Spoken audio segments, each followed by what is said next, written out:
Chicken chilli செய்ய போகிறோம். 1/4 kilo chicken எடுத்துக்கோங்க. ஒரு முட்டை உடைச்சி ஊற்றிக்கோங்க.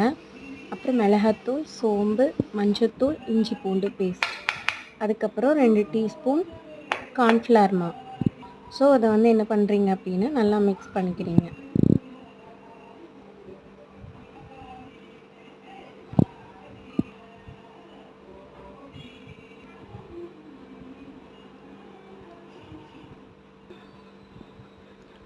அப்புறம் தேவையான அளவு உப்பு போட்டு நல்லா மிக்ஸ் பண்ணி ஒரு 10 மினிட்ஸ் ரெஸ்ட்டில் வச்சுட்டு அதுக்கப்புறம் எண்ணெய் காஞ்சதுக்கப்புறம் நீங்கள் ஃப்ரை பண்ணி எடுத்துட்டா சிம்பிள் சில்லி சிக்கன் ரெடி.